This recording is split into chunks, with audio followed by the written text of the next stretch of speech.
Hi hello नमस्कार। आप सभी का फिर से हार्दिक स्वागत करता हूं फिर से एक और बार स्टूडेंट फरमाइश पे।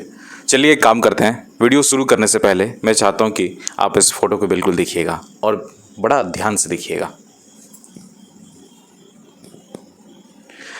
उम्मीद करता हूं कि आप लोगों ने इस फोटो को देखा होगा और समझ भी गए होंगे।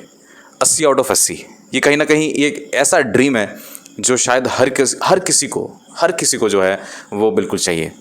दोस्तों उसके लिए संघर्ष करनी पड़ती है, उसके लिए मेहनत करनी पड़ती है और सबसे बड़ा चीज़ मैं ये मानता हूँ दोस्तों कि एक सटीक राह में मेहनत करनी पड़ती है। और उससे भी बड़ा चीज़ ये होता है कि लोगों की दुआएं चाहिए रहती है और उससे भी बड़ा चीज़ ये होता है कि माता पिता का आशीर्वाद। मैं उम्मीद करता हूँ कि आपका ये एग्ज़ाम भी कहीं ना कहीं आपका बहुत अच्छा ही हो।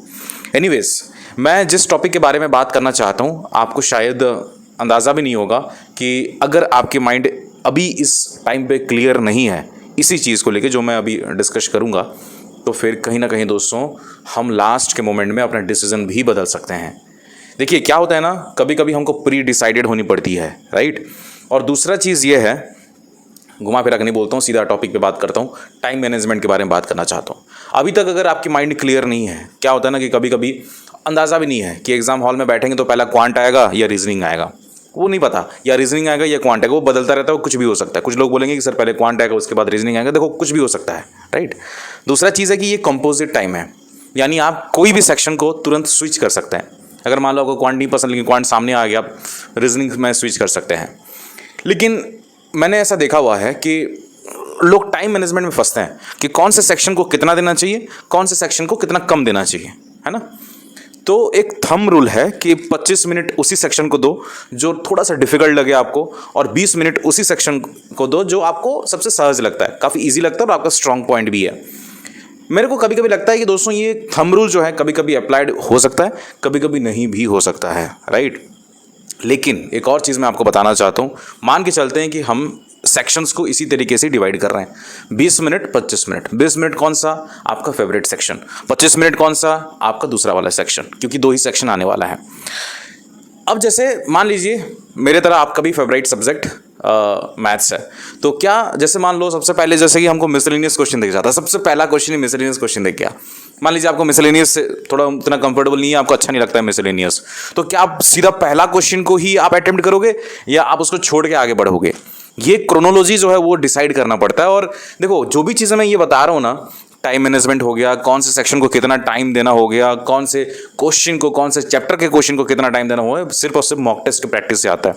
आप जितना प्रैक्टिस करोगे आपको अंदाजा हो जाएगा, मोटा मोटा तौर पर अंदाजा हो जाएगा कि अगर सेक्शन काफ़ी टफ आया तो मैं इस सेक्शन को इस तरीके से अटेम्प्ट करूंगा, तो वो प्रैक्टिस से डेवलप होता है। एनीवेज, सबसे पहले मान लीजिए कि मिसलेनियस क्वेश्चन आ गया है, मैंने आपको बता दिया सबसे पहले क्या करना है, 20 मिनट आपके इजीएस्ट सेक्शन को, 25 मिनट आपके टफ सेक्शन को। अगर इजीएस्ट सेक्शन काफ़ी ज़्यादा इजी हो गया तो 20 मिनट से वो और कट डाउन होकर वो 19 मिनट में भी हो सकता है, और बाकी का जो 26 मिनट आप दे सकते हैं। इस तरीके से आप डिवाइड कर सकते हैं, कुछ भी हो सकता है। थोड़ा सा ईजी वाला ही थोड़ा सा टफ आ गया मान लो, तो वो 21-22 मिनट खिंचा सकता है। बिलीव मी, एक एक मिनट पाई पाई का हिसाब रखना पड़ेगा आपको। IBPS अभी क्लरिकल की बात कर रहा हूँ मैं आज के डेट में।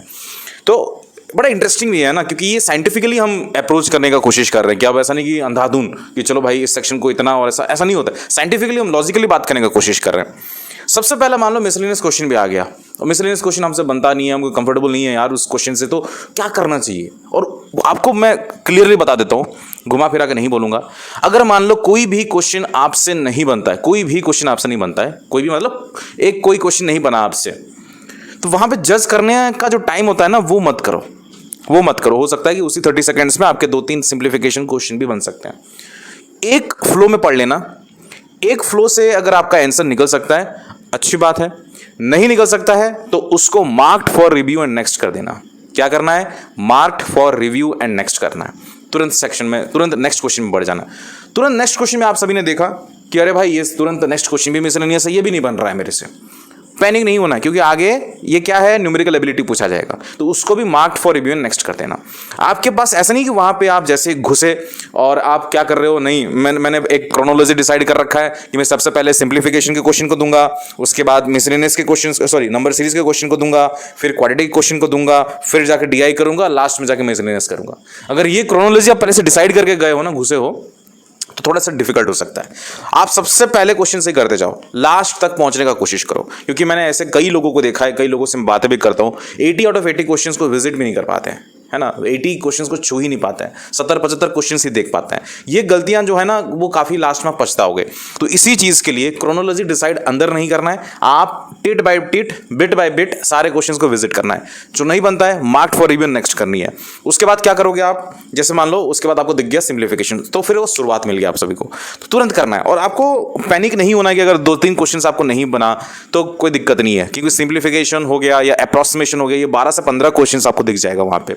कोशिश करना कि 12 से 15 क्वेश्चंस आपके 3 मिनट में हो जाए, या 2 या 3 मिनट में हो जाना चाहिए। टिप ऑफ द टंग में प्रैक्टिस इतनी अच्छी होनी चाहिए कि लिखने की नौबत ही ना पड़े, ऊपर ऊपर ही आप आंसर बना रहे हो, राइट। ये प्रैक्टिस से ही आता है। तो सिंप्लीफिकेशन हो गया, मान लो उसके बाद आपको एक और मिसलेनियस दिख जाता है। ऐसा तो नहीं है कि रैंडमली मिसलेनियस पहला आएगा फिर नंबर सीरीज, ऐसा नहीं होता है। 2 मिसलेनियस दे दिया, फिर नंबर सीरीज दे दिया, फिर तीसरा मिसलेनियस क्वेश्चन घुसा दिया अंदर, तो ऐसा भी हो सकता है। उसको भी विजिट करो आप, हो सकता है कि वो बन जाए आपसे, तो वो बना दो, कोई दिक्कत नहीं है ना।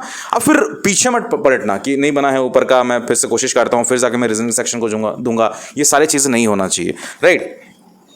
मैं एक और चीज मैं बताना चाहता हूं, शायद आप समझ गए कि चॉइस ऑफ क्वेश्चन कितनी इंपॉर्टेंट है इस एग्जामिनेशन में।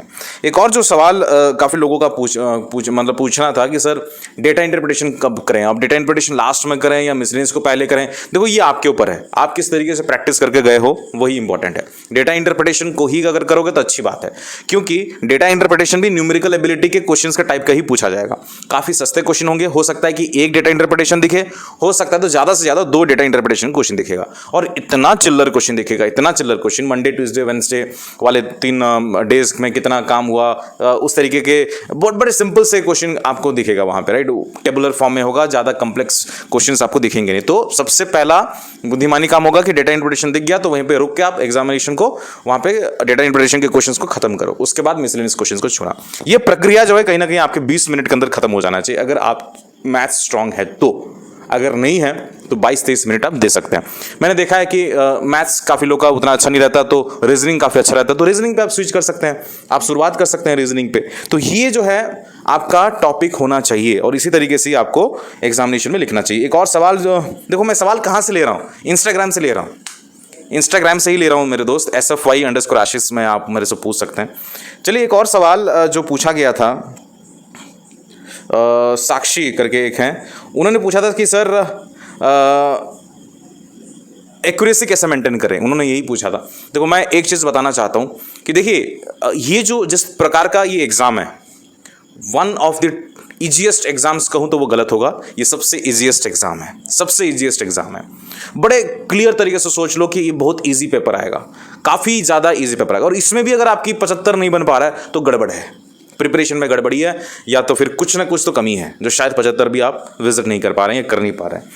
तो एक्यूरेसी ऑटोमेटिक मेंटेन हो जाता है जब आप ध्यान मग्न होकर आप क्वेश्चन को सॉल्व करोगे, तो उसमें कोई दिक्कत नहीं है। एक्यूरेसी का मेरे को लगता नहीं कि कोई टेंशन लेने की जरूरत है, IPS RRB क्लर्क में वो हो ही जाएगा। और खास तौर पे ऐसा एग्जाम जहाँ पे सिर्फ मैथ्स और रीजनिंग ही पूछा जा रहा है, you are not going to beat on the bush, आप अंधाधुंध तो मारेंगे नहीं ना, आप जो बन रहा है वही बनाओगे, वही आंसर दिखेगा और वही आपका आंसर होगा। तो उसमें स्पीड और एक्यूरेसी ऑटोमेटिक, स्पीड की बात कर रहे हैं तो फिर वो मॉक टेस्ट से ही आता है। तो ये सारे स्ट्रेटेजी हैं, और शायद आप ना भूलें इस चीज़ को, इसलिए मैं एक रिमाइंडर की तरह आप सभी को इस वीडियो को बनाया हूँ। आप चाहे तो गाइडली का मॉक टेस्ट फ्री में मिल रहा है, मेमोरी बेस्ड का, उसको लगा सकते हैं just before the examination, link आपको डिस्क्रिप्शन बॉक्स में दे दूंगा। कोई कोर्स परचेज करना है, कोई टेस्ट सीरीज खरीदना है तो SFY12 कूपन कोड यूज करके अभी भी खरीद सकते हो, लगा लो कूपन कोड और 12% और एक्स्ट्रा ऑफ लेके प्रिपरेशन स्टार्ट कर लो। प्रिपरेशन अगर स्टार्ट नहीं करोगे या मॉक टेस्ट स्टार्ट नहीं करोगे तो शायद आप ही गड़बड़ में पड़ सकते हो, क्योंकि टाइम मैनेजमेंट काफी इंपॉर्टेंट होगा इसी सेक्शन में, इसी एग्जाम में। मैं आप सभी से मुलाकात करता हूं नेक्स्ट वाले वीडियो पे, तब तक ले जय हिंद, जय भारत, शबा खैर, लव यू, अपने शेयर का बिल्कुल ध्यान रखिएगा। आई नो कि ये वीडियो काफी इंपॉर्टेंट था, लाइक कर देना, शेयर कर देना, सब्सक्राइब कर देना। नमस्कार।